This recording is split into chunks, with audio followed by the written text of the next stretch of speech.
అందరికీ నమస్తే అండి. కర్ణాటకలో గత 4-5 రోజుల నుంచి జరుగుతున్న నాటకీయ పరిణామాలకు, డ్రామాలకు తెరపడింది. ముఖ్యమంత్రి పదవికి సిద్ధరామయ్య గారు ఈరోజు రాజీనామా చేశారు. అండ్ ఆయన స్థానంలో డీకే శివకుమార్ గారు ముఖ్యమంత్రిగా ప్రమాణ స్వీకారం చేయడానికి ఏర్పాట్లు జరుగుతున్నాయి. ఈ నెల 30వ తేదీన ఆయన ప్రమాణ స్వీకారం చేయబోతున్నారంట. సో దీనికి సంబంధించి ఆల్రెడీ ఏర్పాట్లు చకచకా జరుగుతున్నాయి. మరోవైపు సిద్ధరామయ్య గారు దిగిపోవడానికి ముందు కొన్ని పరిణామాలు జరిగాయి.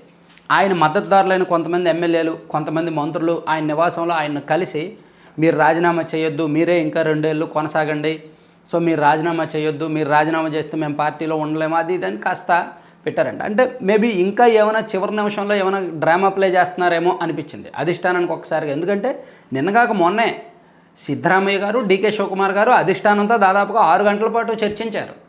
ఆ చర్చల తర్వాత ఒక క్లారిటీ వచ్చింది. సిద్ధరామయ్య గారు రాజీనామా చేయడానికి, డీకే శివకుమార్ ముఖ్యమంత్రిగా బాధ్యతలు చేపట్టడానికి ఒప్పుకున్నారు.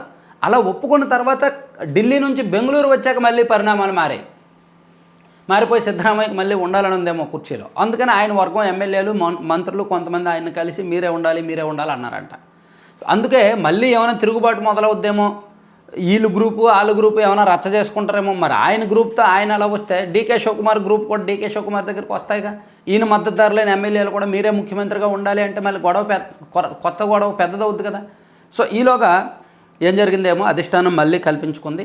ఈరోజు ఉదయం నుంచి కూడా చాలా క్లారిటీగా, నిన్న సాయంత్రం ఈరోజు ఉదయం కూడా మల్లికార్జున ఖర్గే గారితో సహా కేసీ వేణుగోపాల్ ఇలా పెద్ద అధిష్టానం పెద్దలందరూ కూడా ఇద్దరికి, డీకే శివకుమార్కి, సిద్ధరామయ్యకి ఇద్దరికి చాలా గట్టిగా చెప్పినట్టున్నారు. దాంతో ఈ ఎమ్మెల్యేలు, మద్దతుదారులు, వాళ్ళ భజనలు, వాళ్ళ ఇవన్నీ పక్కన పెట్టేసి సిద్ధరామయ్య గారు రాజీనామా చేస్తూ ఒక ప్రకటన కూడా చేశారు. నేను మనస్ఫూర్తిగా రాజీనామా చేస్తున్నాను, నాలో నా మీద ఎటువంటి ఒత్తిళ్ళు లేవు, సో నేను సుపరిపాలన అందించాను, ఇదే పరిపాలన శివకుమార్ గారు కంటిన్యూ చేస్తారు అని చెప్పి ఆయన ప్రకటించడం. అండ్ ఆయన కార్యాలయానికి వెళ్ళి డీకే శివకుమార్ గారు వెళ్ళి సిద్ధరామయ్య గారికి పాదాభివందనం చేయడం, ఇవన్నీ కూడా కాస్త కర్ణాటకలో కాంగ్రెస్ శ్రేణుల్ని రిలాక్స్ మోడ్లోకి తీసుకువెళ్ళాయి. ఎందుకంటే 6 రోజుల నుంచి జరుగుతున్న పరిణామాలకి మొన్న సాయంత్రం క్లారిటీ వచ్చింది. సిద్ధరామయ్య గారు రాజీనామా చేస్తారు, శివకుమార్ గారు సీఎం అవుతారని. మళ్ళీ నిన్న ఈరోజు కొన్ని ట్విస్టులు వచ్చాయి. అంతర్గతంగా ఏదో జరుగుతోంది, ఏదో చివరి నిమిషంలో ట్విస్టులు ఉంటాయనే భయం వేసింది. దాంతో అక్కడ బీజేపీ కాసు కూర్చుంది. సో ఈరోజు మార్నింగ్ కల్లా మొత్తం క్లారిటీ వచ్చేసింది.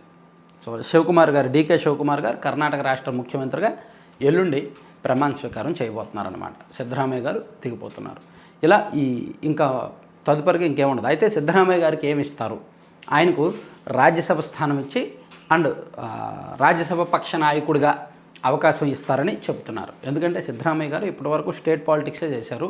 సో సీనియర్ పొలిటీషియను, ఆయనకి సౌత్ ఇండియా మొత్తం ఈ పొలిటికల్ వ్యవహారాల మీద పట్టుంది. కాబట్టి ఆయన ఢిల్లీ తీసుకువెళ్ళి కేంద్రం స్థాయిలో, జాతీయ స్థాయిలో కీలకమైన పదవి ఇస్తారు పార్టీలో. అది చర్చ జరుగుతుంది. సో ఇక డీకే శివకుమార్ గారు ముఖ్యమంత్రిగా కర్ణాటకలో ఖచ్చితంగా కొంత అగ్రెసివ్, దూకుడైన పరిపాలన ఉంటుంది. శివకుమార్ గారి పరిపాలన తీరు వేరు ఉంటుంది, ఆయన nature of politics and administration వేరు, and Siddaramaiah style of administration వేరే ఉంటుంది అనమాట. సో ఇప్పుడు మంత్రివర్గాన్ని కూడా పూర్తిగా రద్దు చేశారు కాబట్టి సిద్ధరామయ్య గారి వర్గంలో కూడా కొంతమందికి మంత్రివర్గంలో అవకాశం ఇవ్వాలని అడిగారు, ఇస్తామని చెప్పారు. సో కొత్తగా మంత్రులు, ఇప్పుడున్న మంత్రులు ఒక 5 నుంచి 8 మంది కొనసాగే అవకాశం ఉంది, సీనియర్లు వాళ్ళు. కొత్త మంత్రులు, శివకుమార్ గారి వర్గం ఎక్కువగా మంత్రులుగా కొంతమంది వస్తారు. అలాగే ప్రభుత్వ విప్పుల్ని, వీళ్ళని కూడా మార్చే అవకాశం ఉంది. అదే సందర్భంలో కొంతమంది అధికారులను కూడా మారుస్తారు. సో కర్ణాటకలో దాదాపుగా 60 to 70% కొత్త సిస్టమ్ వస్తుంది, అధికారుల్లో కావచ్చు, మంత్రుల్లో కావచ్చు. 3 ఏళ్ల పరిపాలన తర్వాత ఈ 2 ఏళ్ళు. సో ఇదంతా కూడా కంప్లీట్ ఎలక్షన్ టీమ్గా వస్తుంది అనమాట. ఎందుకంటే మరో 1.5 ఏడాదిన్నరలో ఇంకా కర్ణాటకలో ఎన్నికల వేడి మొదలవుద్ది.